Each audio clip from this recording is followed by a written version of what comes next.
Hello दोस्तों, sleepy classes में आपका स्वागत है। आइए डिस्कस करते हैं गवर्नेंस से रिलेटेड एक बहुत इंपॉर्टेंट सवाल। देखिए, गवर्नेंस जो हमारा टॉपिक है जनरल स्टडीज़ 2 के अंदर, जिसमें से कई सारे सवाल पूछे जाते हैं, काफ़ी इग्नोर टॉपिक रहता है और हम लोग लक्ष्मीकांत पढ़ के ये समझते हैं कि मेंस के क्वेश्चंस का आंसर हम आसानी से लिख पाएंगे, लेकिन ऐसा नहीं है। गवर्नेंस से रिलेटेड 6 से 7 क्वेश्चन आपके 20 में से आ ही जाते हैं और अगर आप उनके लिए स्पेसिफिकली पढ़ाई नहीं करते, उनके लिए स्पेसिफिकली आंसर्स को डिज़ाइन नहीं करते, बिल्ड नहीं करते हैं, तो आपको एग्जाम में बहुत ज़्यादा दिक्कत आने वाली है। इस क्वेश्चन को देखते हैं और समझते हैं कि यहाँ पे पूछा क्या गया है और हम अपना आंसर कैसे फ्रेम करेंगे। क्वेश्चन कहता है, do you agree with the view that primary health care lies at the fulcrum of national development. मतलब प्राइमरी हेल्थ केयर एक ऐसा सिस्टम है, एक ऐसा इंपॉर्टेंट नींव रखता है, एक ऐसा इंपॉर्टेंट बैलेंस क्रिएट करता है हमारे देश के मैकेनिज्म के अंदर कि वो नेशनल डेवलपमेंट में कंट्रीब्यूट कर सकता है। इस बात को हमें जस्टिफाई करना है।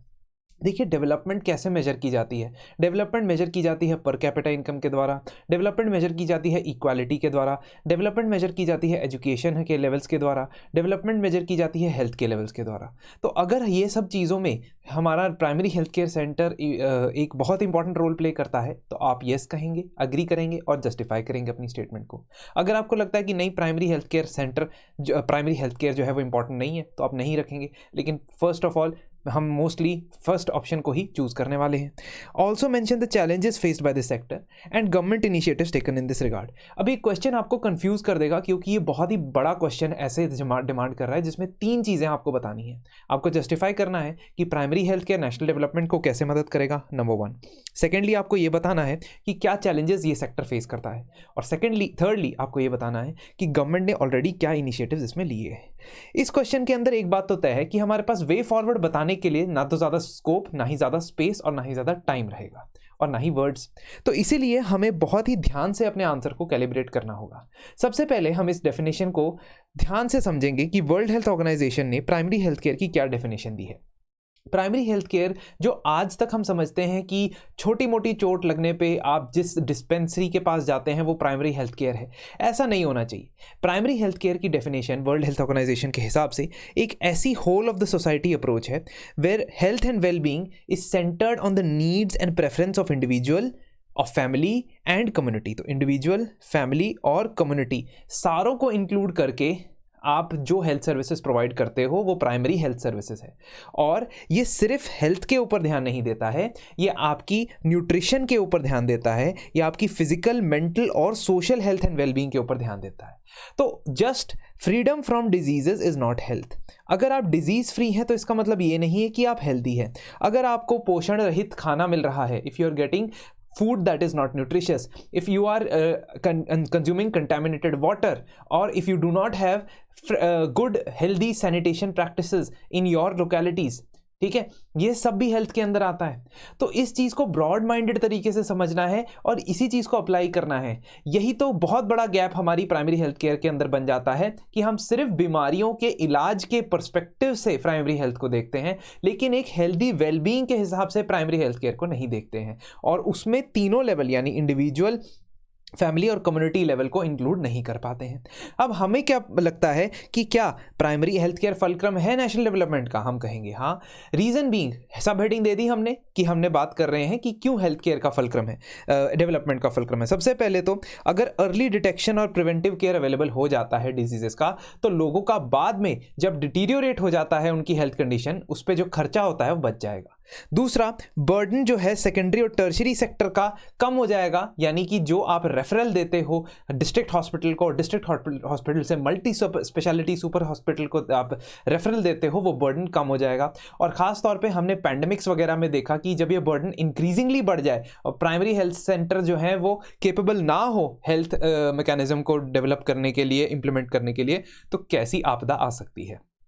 तीसरी चीज़ हम यहाँ से ये सीखते हैं कि इम्प्रूव्ड लर्निंग आउटकम्स यहाँ से अचीव हो सकते हैं अगर बच्चों का चाइल्डहुड केयर एक अच्छे primary health care centre environment में हो पाए, अगर उनको सही समय पे वैक्सीनेशन मिलती है, सही समय पे उनको न्यूट्रिशनल डोजेजेस मिलते हैं, तो उनकी लर्निंग आउटकम्स भी बढ़ती हैं। इसका मतलब जो एजुकेशन वाला एस्पेक्ट है, जो ह्यूमन कैपिटल वाला एस्पेक्ट है, आप इसमें सब हेडिंग भी लिख सकते हो, ह्यूमन कैपिटल वाला एस्पेक्ट है, वो डेवलप होगा, और वो डेवलप होगा तभी हम अपना डेमोग्राफिक डिविडेंड अचीव कर पाएंगे। डेमोग्राफिक डिविडेंड दोस्तों वही बात है कि हमारी जो इस वक्त की पॉपुलेशन है वो at the highest level of young population है। अगर इन पॉपुलेशन का आपने इस्तेमाल करना है फॉर द नेशनल डेवलपमेंट, तो इनको बेहतर हेल्थ केयर प्रोवाइड करना होगा। ऑल्सो लोकल्स की पार्टिसिपेशन से क्या होगा ना कि एक गवर्नेंस का एस्पेक्ट भी बढ़ जाता है।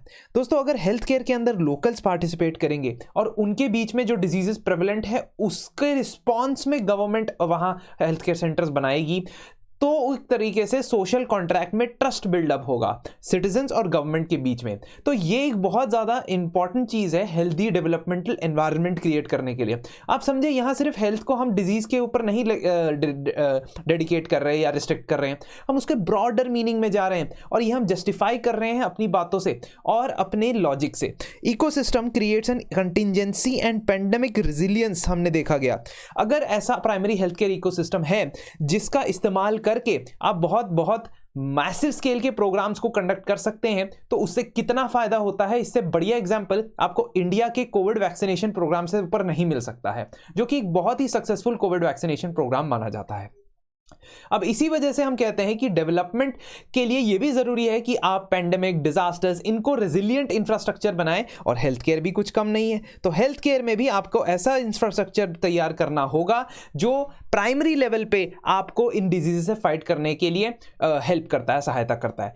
What are the problems of secondary and tertiary, that is a different thing altogether, वो different ball game altogether है। वहां पे हमने काफी चीजें फेल होते हुए देखी।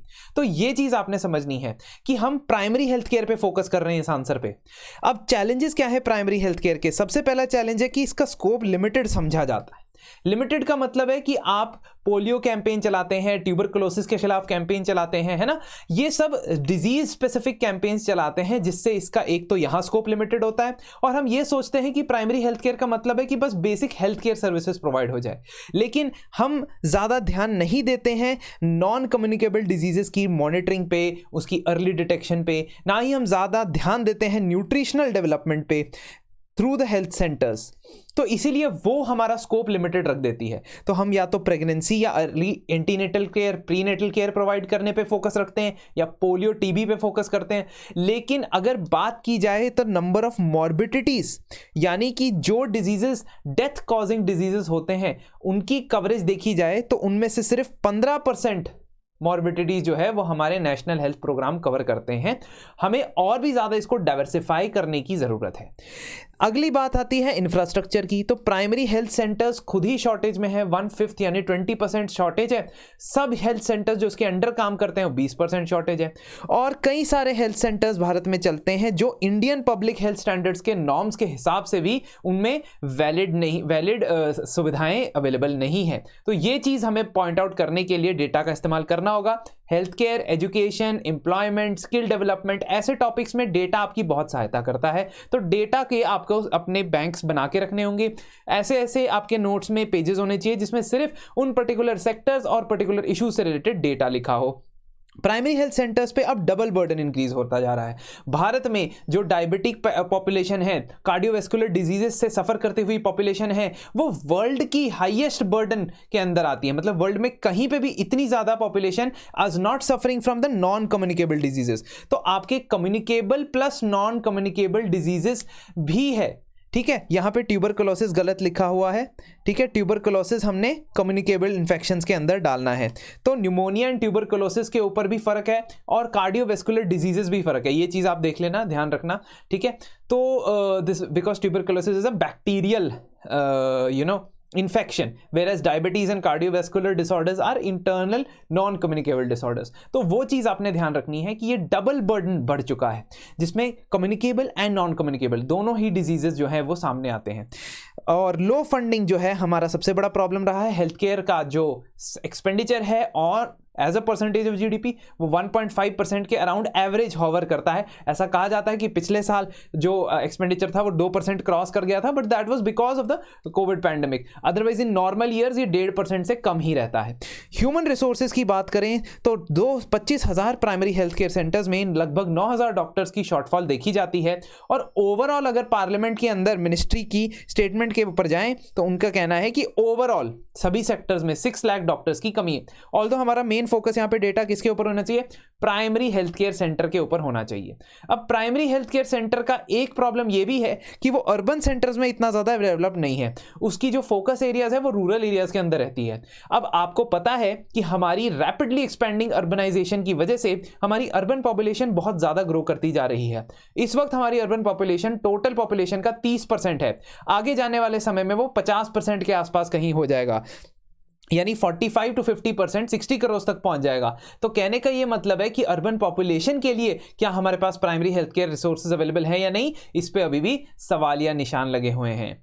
अब गवर्नमेंट इनिशिएटिव्स तो हम सबको पता होते हैं, इसलिए मैं इसको डिटेल में नहीं डिस्कस करूंगा, क्योंकि ये all round the year news के अंदर रहते हैं, आपकी स्कीम्स के अंदर आप पढ़ते हो, आप इसे अपने आप लिस्ट आउट कर सकते हो। और सेंट्रल गवर्नमेंट के जो इनिशिएटिव्स प्राइमरी हेल्थ सेंटर के या प्राइमरी हेल्थ केयर के ऊपर फोकस करते हैं, जैसे कि आयुष्मान भारत के अंदर HWC health and wellness centres banana, national health policy के अंदर इन्वेस्टमेंट की जो टारगेट्स हैं वो, और 2/3 गवर्नमेंट स्पेंडिंग जो होनी चाहिए वो PHC के ऊपर होनी चाहिए, ये इनका इनिशिएटिव। स्वच्छ भारत अभियान भी भाई प्राइमरी हेल्थ में ही आएगा, रीजन बीइंग कि हमने सैनिटेशन को भी इंक्लूड करना है, तभी होलिस्टिक हेल्थ डेवलपमेंट हो सकती है। और recently national digital health mission भी लॉन्च हुआ था, जिसके अंदर आपको एक ई हेल्थ कार्ड प्रोवाइड किया जाएगा, जिसके ऊपर आपकी सारी हेल्थ की डिटेल्स होंगी, तो वो भी आपकी मदद करने के लिए यहां पे बनाया गया है।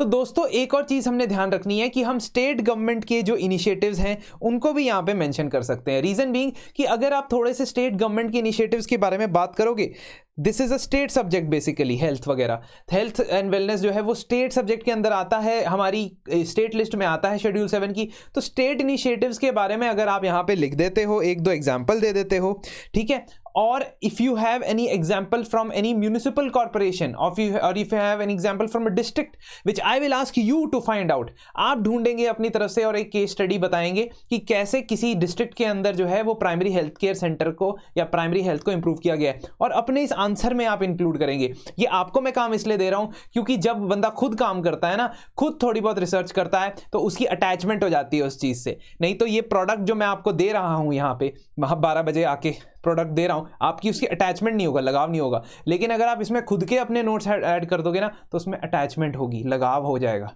है ना। तो ये चीज समझे। जैसे मान लीजिए मार्केट से आप कोई पौधा खरीद के लाते हैं नर्सरी से और अपने घर में लगा देते हैं, और उसके बनस्पत उसके साथ साथ आप बीज लेके आते हैं, बीज को बोते हैं, उसको पानी देते हैं, वेट करते हैं उसके अंदर से सैपलिंग निकलने का।